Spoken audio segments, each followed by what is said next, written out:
os milagres e publicar, para que as pessoas possam saber que o Senhor é o Messias. Aí ele disse: vocês podem ir, vocês podem ir.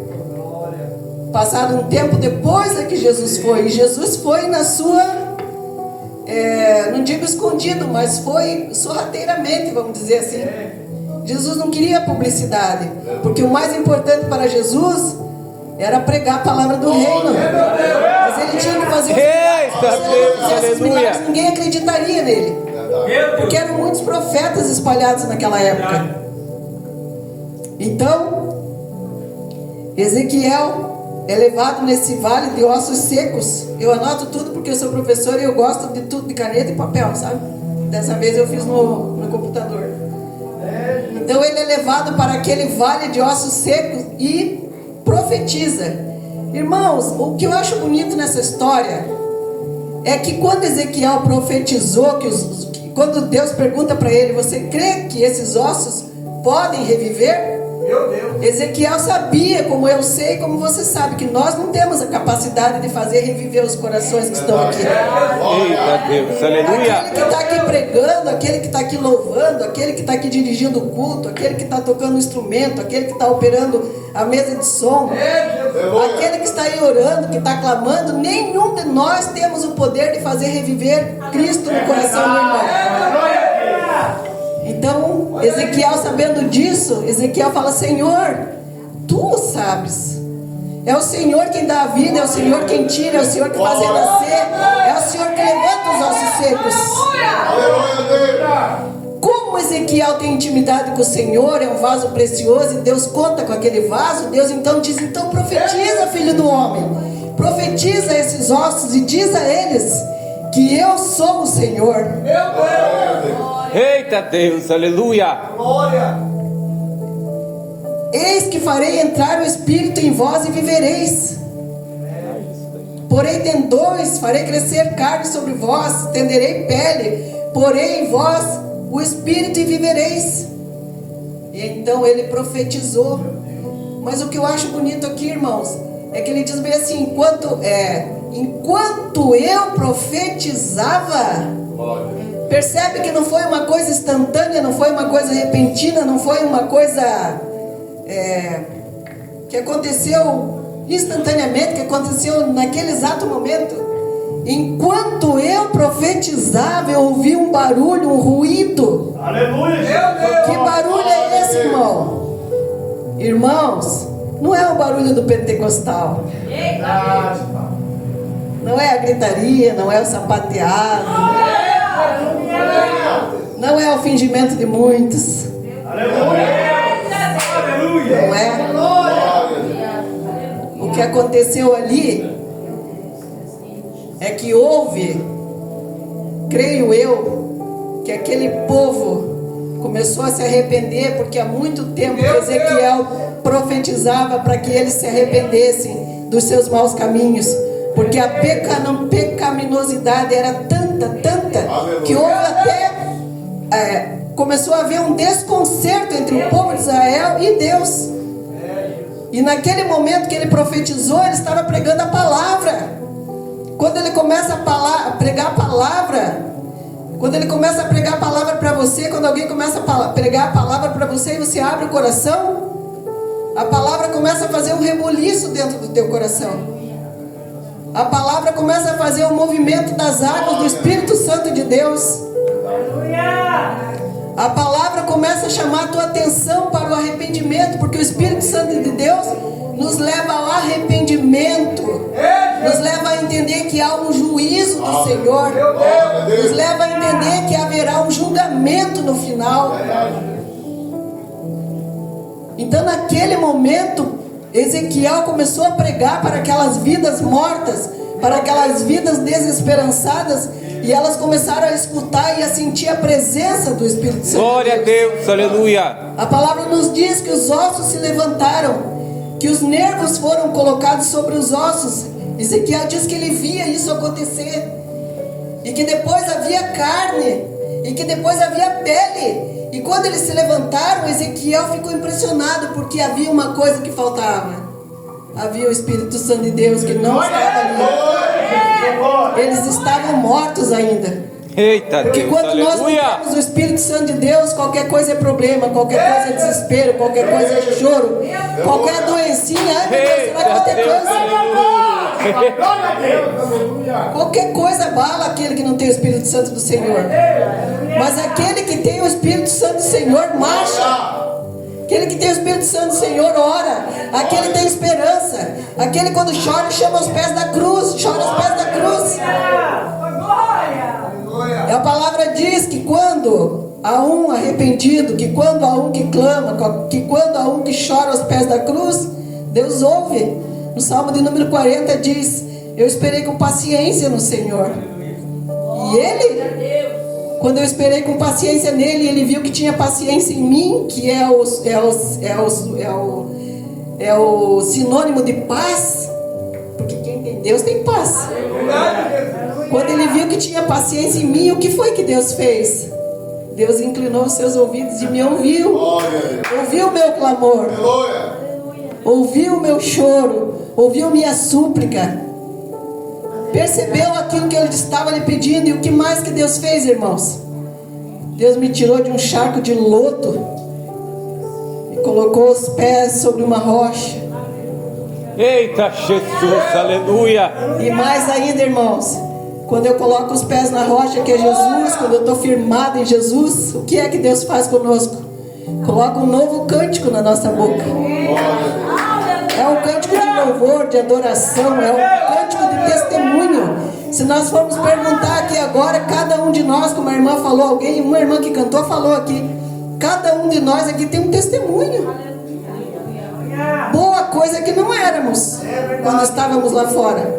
Eita Deus. Porque se nós formos relatar aqui nossos pecados, nós ficaríamos até envergonhados. Antigamente os crentes contavam aqui tranquilamente: eu era isso, era aquilo, era mais aquilo e mais. Hoje em dia os crentes estão tão envergonhadinhos, não querem mais contar.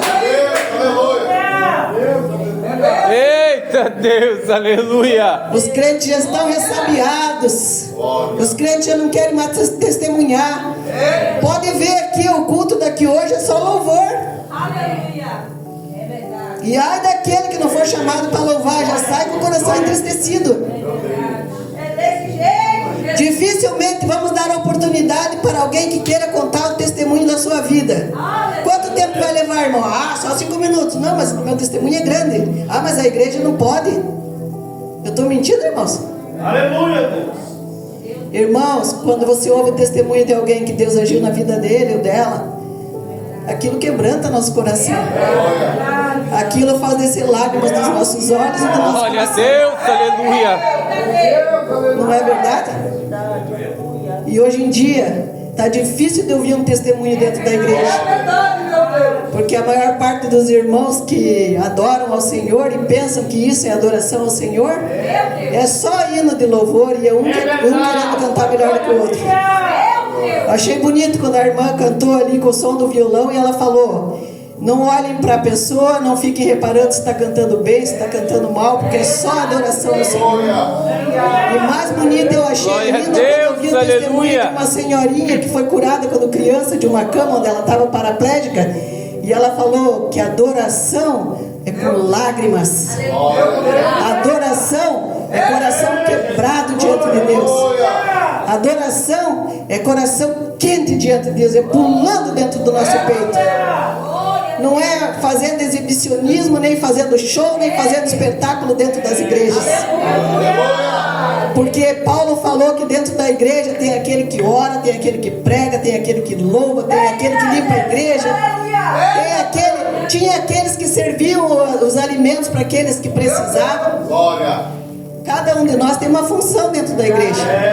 E nós não precisamos ficar fazendo competição, porque Deus conhece cada um de nós.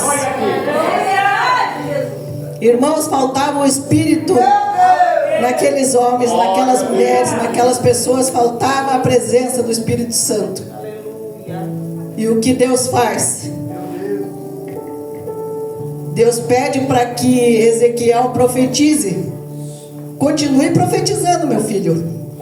Assim diz o Senhor: vem dos 4 ventos, ó Espírito, e assopra sobre esses mortos, Então Deus está considerando que todos aqueles homens e mulheres que estavam em pé agora ainda continuavam mortos.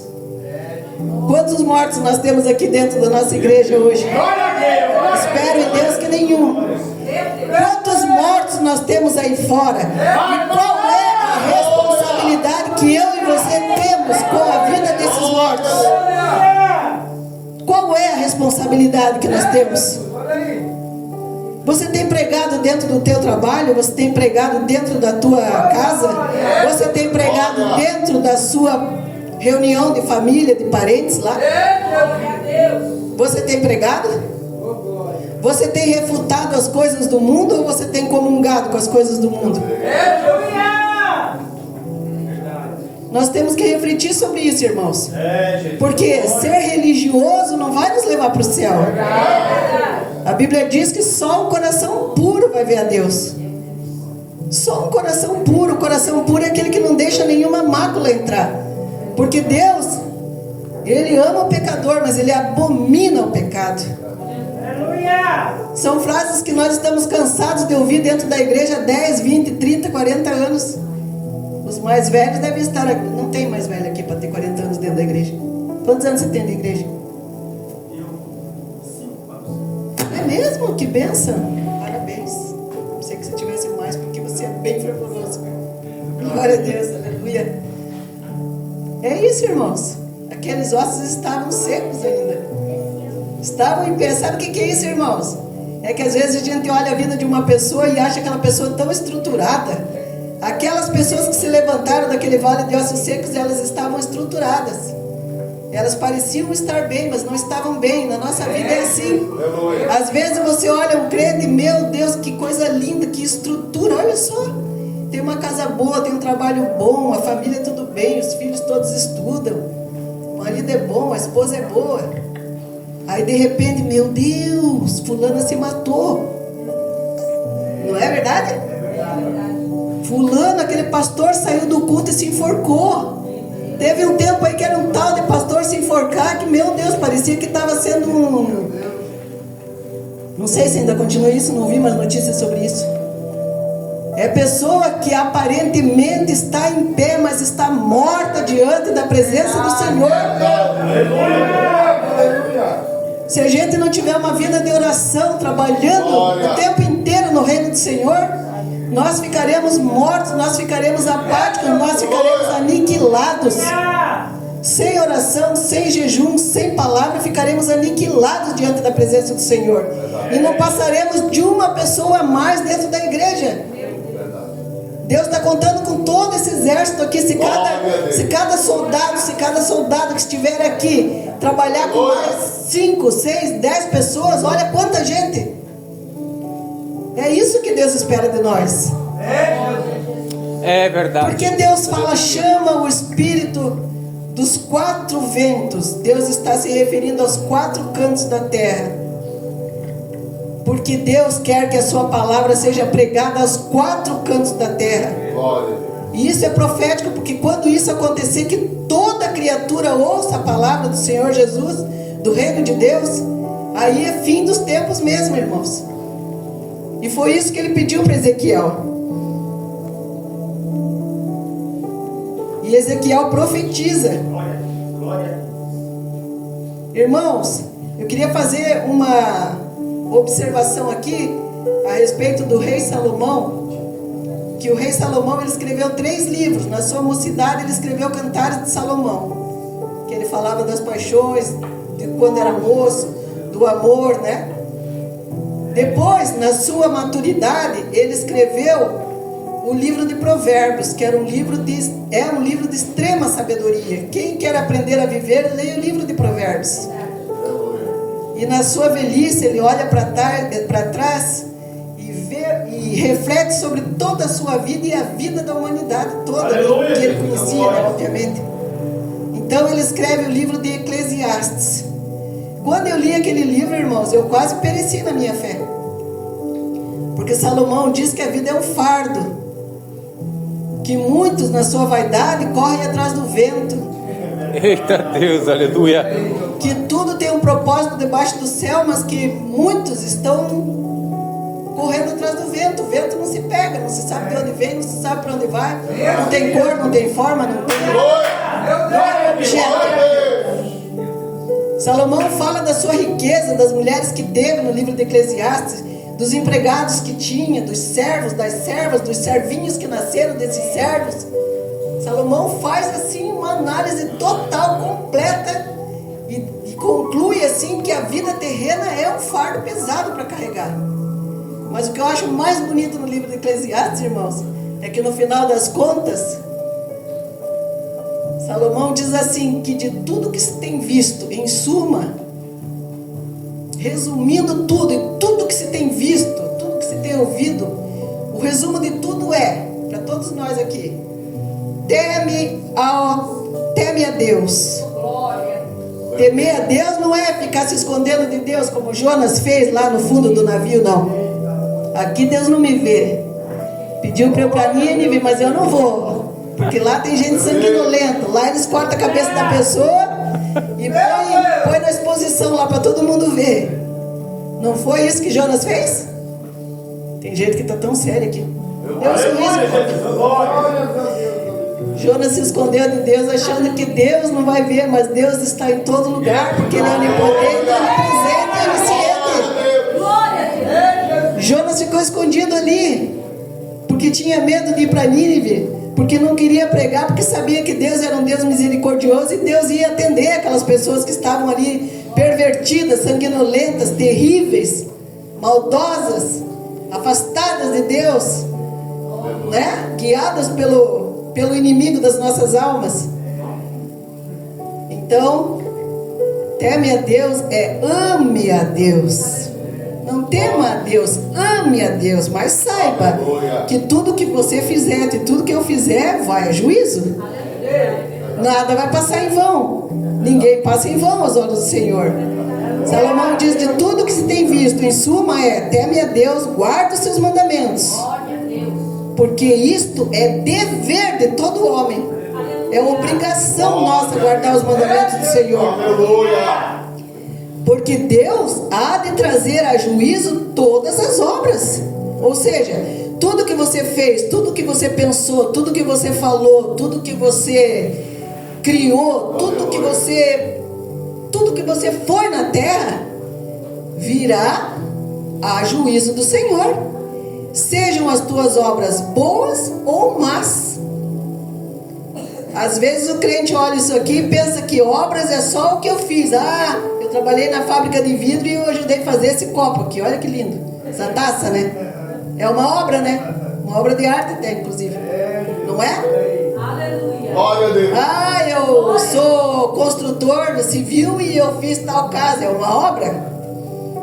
Eu criei meu filho bem criadinho, eduquei certinho, coloquei na faculdade, hoje ele trabalha bem, tem a mulher dele, tem o filho dele, tem a casa dele. Olha que coisa linda, é minha obra.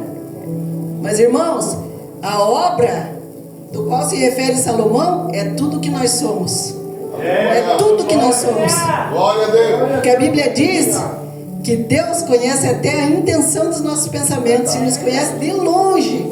Então não adianta a gente se esconder de Deus. Verdade, aleluia. Então Salomão diz isso. Embora a vida seja esse fardo, teme a Deus, segue os seus mandamentos, porque é dever de todo homem. Porque Deus vai trazer a juízo toda obra, seja ela boa ou seja ela ruim. Aleluia. Irmãos. Aleluia. Deus diz também lá no livro de Ezequiel que Ele não tem prazer na morte do ímpio. Mas Ele, na sua misericórdia, ainda clama para Ezequiel e diz bem assim, vivo eu, diz o Senhor, que não tenho prazer na morte do ímpio, mas que o ímpio se converta do seu caminho e viva. Convertei-vos dos vossos caminhos, pois por que razão morrereis, ó casa de Israel? Eu lembro quando eu era professora, que agora, graças a Deus, não vou voltar mais para a escola. Desculpa, irmão. Não aguento mais. Já tenho quase 62 anos que vou fazer em setembro, daí eu acho que agora é fim de carreira mesmo. Já deu para mim. Então, eu lembro que eu dizia assim para os alunos, ei, vocês que precisam de nota, vocês que precisam de aprender, vocês que têm que me apresentar o trabalho, vocês que têm que andar atrás de mim. E eu não tenho que andar atrás de vocês. Eu não tenho que ficar toda hora, ei fulano, fez o trabalho, ei fulano, estudou, ei fulano, cadê o caderno? Assim é Deus. Deus não tem que ficar correndo atrás de nós. Aleluia! Somos nós que temos que correr atrás do Senhor. Só que Deus aqui, ó, usando os seus profetas, ainda está correndo atrás de nós. Ainda tem tido misericórdia e ainda está dizendo: vivo eu, não tenho prazer na morte do ímpio, mas que o ímpio se converta do seu mau caminho. Convertei-vos dos seus maus caminhos. Por que razão morrereis, ó casa de Israel? Deus está fazendo. Terminou, irmão? Chamei de amor, você viu? Olha, que benção, né, irmão? Que benção. Irmãos, Deus faz o Ezequiel andar ao redor do vale de ossos secos. Que o profeta, ele tem que conhecer a realidade na qual ele está trabalhando. Deus, aleluia, Jesus. Aleluia, Jesus. Eu escrevi tanta coisa. A profecia que Ezequiel pregava era a palavra sagrada. Sem ela, ninguém é levantado da morte, ninguém é salvo da escuridão. A palavra, no Salmo 119,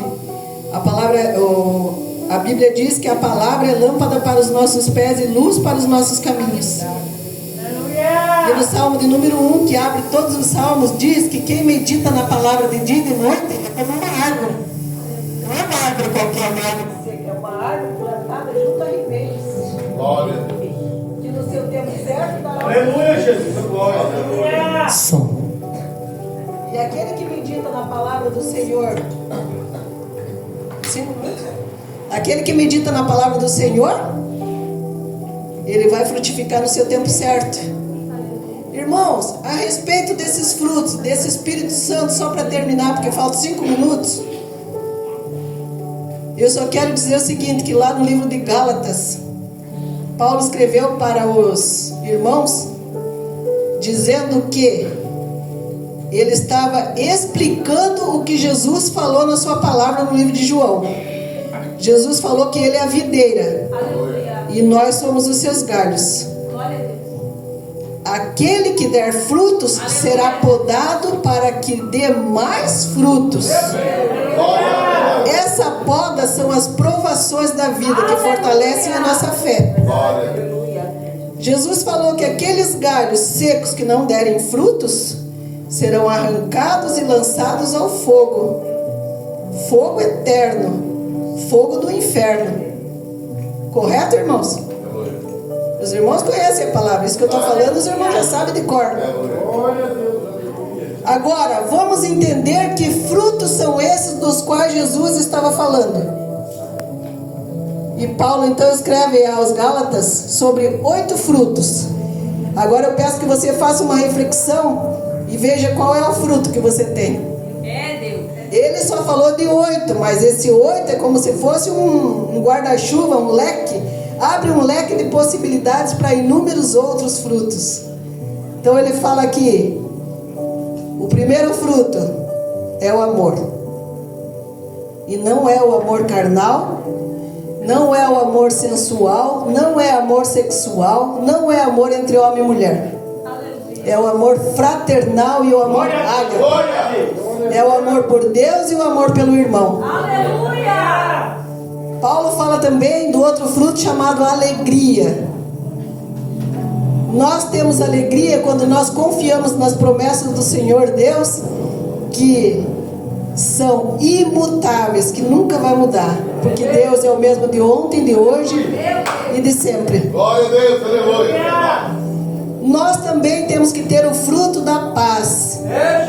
A paz em latim é pax, que significa paciência. Quem tem paz tem uma calma interior tão grande que é dirigida pelo Espírito Santo, onde se alguém ofender você, você nem se sente ofendido. Você sente pena daquele que te ofendeu. Você fala, esse que me ofendeu precisa de oração.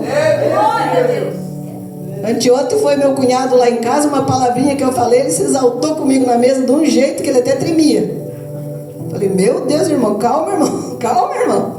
Hoje ele estava lá de manhã conversando com meu marido. Sônia tá brava comigo? Sônia tá brava comigo? O outro fruto, irmãos, é a longanimidade. Sabe o que é isso, irmão? Palavra difícil, né? Longanimidade. É a habilidade que Deus desenvolve em você a ponto de você suportar as injustiças, as situações irritantes e até as situações dolorosas da vida. Como aquela que Jesus enfrentou quando ele foi para o Calvário como um cordeiro mudo. E ainda pediu ao Pai, né? Perdoa eles porque eles não sabem o que fazem. Isso é longanimidade. O outro fruto é benignidade. O que é isso, irmãos? É uma terna preocupação com os outros. É o desejo de ser gentil, amável, educado, amoroso, cuidadoso, generoso. Vai vendo aí se você tem tudo isso. O outro fruto é bondade, muito parecido com benignidade. É ser bom o tempo todo. Porque às vezes alguém vai falar de você, puxa vida, aquela irmã Maria é uma bênção, viu? Aquela mulher é bênção mesmo. Tem bondade dentro dela, o olhar dela transmite bondade, transmite paz, o sorriso dela, ela é diferente. Fidelidade, alguém vai te contar um segredo e você não vai contar para ninguém. Alguém confia em você e sabe que você é leal, sabe que com você ela pode contar. Fidelidade. O outro fruto é mansidão. Esse é difícil, né, irmãos? Ser manso e humilde, né? Esses herdarão a terra, está lá em Mateus, Sermão da Montanha de Jesus. É ser humilde e bondoso, é ser submisso à vontade de Deus, é ter disposição para aprender e ter consideração com os outros. Meu Deus. A outra coisa também que é difícil da pessoa ter é o domínio próprio. Deixar seus sentimentos de lado, suas paixões de lado, seu querer de lado e dar sempre privilégio para outra pessoa. É não se alterar por qualquer coisa, não se levantar quando a tempestade se levanta. É ter aquela calma, aquela paciência, Lembra da moça do avião? Que ficou famosa no Brasil? A mulher queria por todo custo colocar o filho dela sentado ali na janela e ela ficou quietinha assim, ó. No final se tornou famosa, virou garota propaganda, comprou o primeiro apartamento dela em São Paulo, foi só bênção na vida dela. Porque uma criança mimada gritava, esperneava, berrava dentro do avião, querendo o lugar daquela moça que era o lugar da passagem que ela comprou. Mas o que ela fez? Não discutiu com a mãe, não discutiu com a criança, não chamou a aeromoça, não fez escândalo, permaneceu quietinha, muda, porque ela estava coberta de razão, porque era a passagem dela. E a criança só queria sentar naquele lugar porque era mimada, porque tinha um outro parente lá que estava se dispondo a sair da janela para dar lugar para a criança, e a criança não queria, a criança queria aquele. E a mãe, que não sabia educar a criança, queria que a criança sentasse ali. Aí uma outra passageira filmou a situação, querendo incriminar aquela que não queria dar lugar para a criança, e ainda teve que responder um processo na justiça, que usou a imagem daquela moça sentada na janela do avião. E o que a moça recebeu? Só bênçãos. O que ela tinha? Domínio próprio. O que ela tinha? Espírito Santo de Deus.